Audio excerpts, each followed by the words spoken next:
Growing up in Winnipeg, Linda Trinh made offerings and participated in the Buddhist rituals of her family. But something nagged at the back of her mind, a feeling of emptiness that followed her into adulthood. Now, Linda has begun to process those feelings in a collection of essays entitled Seeking Spirit, a Vietnamese non-Buddhist memoir, which traces the connections between life events, spirituality, and trauma, as well as the journey from being a passive believer, as she says, to an active seeker. It's quite a different literary look for Linda, whose previous works have included children's books such as The Secret of the Jade Bangle. The collection will be officially launched this Thursday at McNally Robinson Booksellers, but it is already available. Ahead of that official launch, Linda joins us to tell us more about the book. Hello there, Linda. Hello, Nolan. Thank you so much for having me. Thanks for taking the time. First of all, maybe we can back up to what it was like growing up in the West End with a Vietnamese Buddhist family here in Winnipeg. Yeah, thank you for the question. So my family and I came to Canada when I was 3 years old, and we settled in the West End. Very diverse neighborhood, full of people from around the world. And at the same time, when we moved there, my father had passed away when I was 7.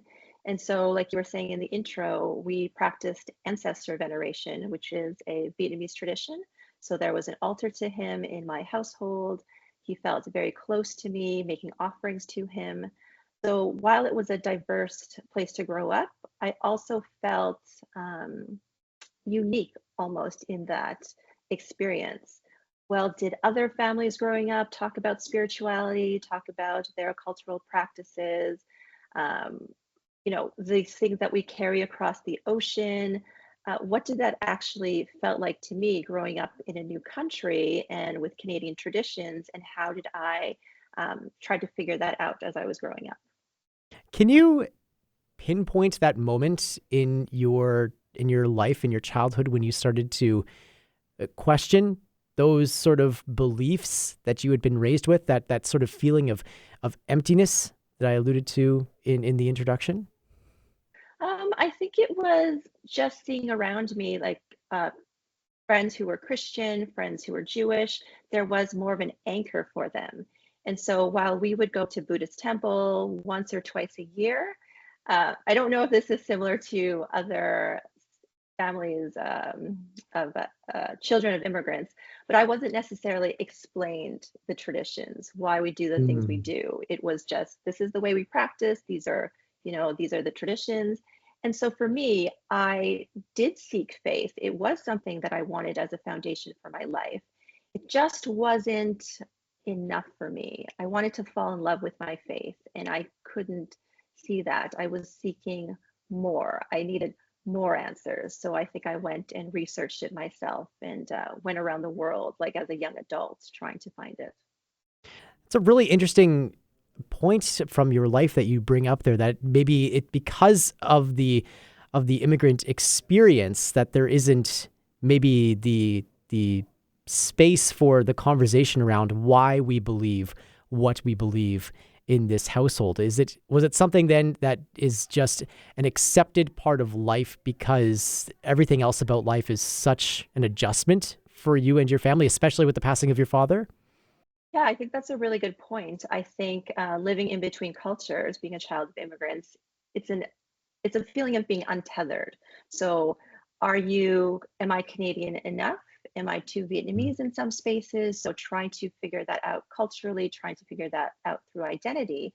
But spiritually, I was a pretty curious child. I had a lot of questions, and my single mother, she was busy working, she was busy providing for the family. It was not something that was, as you said, possibly accepted. It's like, well, why do we do these things, and what does this mean, and what do are the spirits of our ancestors?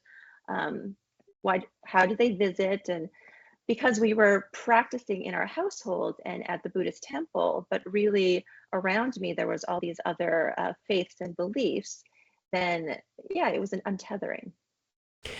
Were there conversations that you tried to have about faith and trying to become a better believer in your childhood that you can recall? Or was that not a part of this sort of, we just accept the thing that we believe and we move on with our lives from there? Yeah, I think for me in our household, it was, well, let me try to find the answers myself. And the questions that I'm looking for, and again, it's a question of language and of barriers that way. Um, my Vietnamese is very basic, and so having more comfort in English, trying to find the answers in that language. You mentioned also the journey that you undertook as a young adult to try and find those belief answers or those faith answers for yourself. What did those travels look like, and how did they shape the whatever belief you might hold, however that looks for you today? Yeah, thanks for the question. So I read a lot as a child. I was really interested in different mythologies from around the world. And then when I started working and in my 20s, I was privileged enough to be able to travel to those spaces that I read so much about. So to Egypt and to Greece, and to find the traditions of people long ago. And so the things that I found in these sacred spaces, and going to China and visiting Vietnam as well, the country of my birth, is that there was so many parallel stories of origin stories of people, but also what happens at the end, stories of the afterlife. So part of the book is my external quest, in a way, the external search for answers. And I would say that that taught me a lot about myself and taught me a lot about belief. And at the same time, it also showed me that the what I was looking for was still within the patterns of my own life, was still in Winnipeg with me. At what point in that sort of journey of belief do you realize this part of your journey leads you right back to where Yeah. you began? Yeah, that's a good question. Part of the book is like a specific period of time when I've had my daughter and I'm on maternity leave. I go back to work, and there are challenges around personal challenges, but also challenges at work. And so having kind of those ideas of when I did my travel, and then, okay, well, having that basis, is this enough? Is this going to help me? And really having deep loss or having deep, you know, challenges, it was okay, I still need another pattern. There still needs to be something here. And so I guess it was the question of what why it's titled a non-Buddhist memoir is I went back to the touchstones of Buddhism as well, something that from a child's perspective is very different than looking at it from an adult and doing some of the research and the reading myself and really seeing how the patterns of my life might fit into that. One of the things I talk about is mantra, right, which is influenced by Buddhism, but I think that has become something as well in the wider world. So thinking of myself as an author, thinking of myself uh, as a mother, but also my creative self. So I think trying to find my own identity outside of those other pieces, that's something that really helped me. As you've been making these discoveries, doing the research, becoming better acquainted with these touchstones of your family's faith, what are some of the tenets of that faith that, if you had known about them as a child and you were beginning to question why your family holds these beliefs, what are some of the things that you wish you would have known at that point, or engaged with in a more intentional way as a family? I think the idea of impermanence, the idea that life changes, and the idea of acceptance. I talk about through the book, perhaps getting in my own way and not realizing how change is different from transition, and change is external and transition is internal.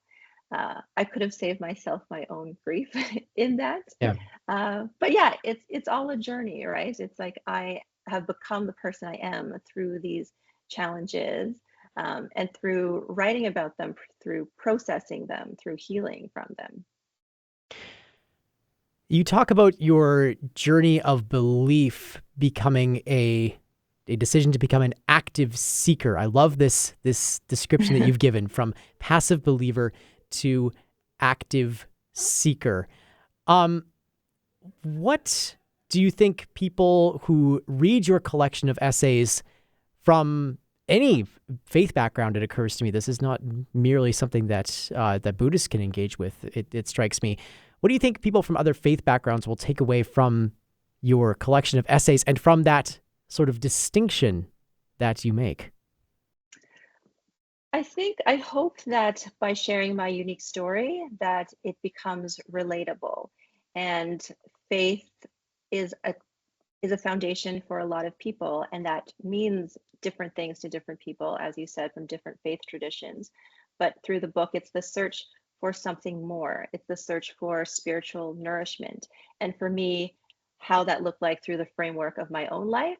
But at the same time, a reader, can you relate and see in my stories the ideas of belonging, the ideas of questioning, the ideas of finding those extraordinary moments in an ordinary life? Because I do think that for me, it was just trying to find my own path through spirituality, and having the enrichment of being open to so many different ways about doing that growing up in Canada. And yeah, just knowing that I'm on that path of spiritual nourishment, I hope helps me become like a more engaged citizen in the world. Helps me to be to serve, to be of service to my community, a more to be the best me, so that I can also do the things I need to do in life. You mentioned a huge touchstone, like it would be for anybody, is the point in your life when you became a parent.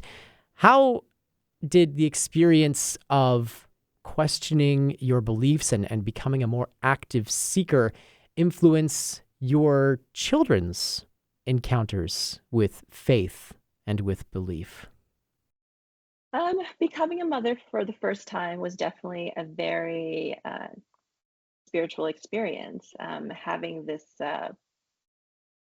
entity, um, and knowing that you have this connection with them. There's a moment in the book where I talk about, I'm just rocking my daughter to sleep, and I don't expect anything to happen, but I have just this moment of connection with her. And this connection, I think, to more to so is it a connection to the divine, is a connection to the universe. But when Mm. I think about that, it still fills me with joy.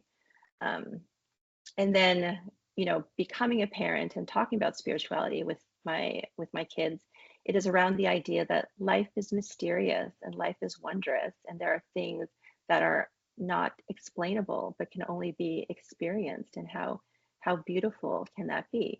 And also Mm. to teach around tolerance and celebrations of others who are different from you, and to have that curiosity and that exploration of, these are the things that make us human, and how amazing that we can talk about it and celebrate it with each other. We mentioned in our introduction that in addition to being now an essayist, you are also quite a celebrated author in a variety of different mediums, especially for children as well. Do the lessons that you learn about faith and belief, will they make an appearance in future works that you will put towards the next sort of generation of believers, if you will? Um, yes, I would say so. Whether I write for adults, whether I write for kids, whether I write fiction or nonfiction, the similar threads of spirituality, of identity, always seem to weave through. In the Win Kids, which is a series of um, for kids that I've written, there is it's the spirit of their grandmother that has passed away that will help them with the trickiness of childhood.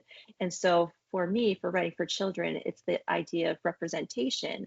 I didn't grow up seeing my traditions in print, so that was something that was important. But again, it's that idea of empathy. It's not necessarily just for Vietnamese children or just for Mm. children of Asian descent. It's for children who, yeah, have also want to see what life is like for other people and to be curious about what that could be, but also feel that same feeling, oh, this is similar to what I do and what I grow up in. So yes, I think that's what always brings me back to the blank page. Those questions and those questions of faith are always woven in. Thank you so much for telling us more about the book, which will be officially launched, as we say, this coming Thursday. McNally Robinson Booksellers. Linda Trinh, the author of Seeking Spirit, a Vietnamese non-Buddhist memoir. We're so glad to have you with us here on Classic 107. Thank you so much for having me.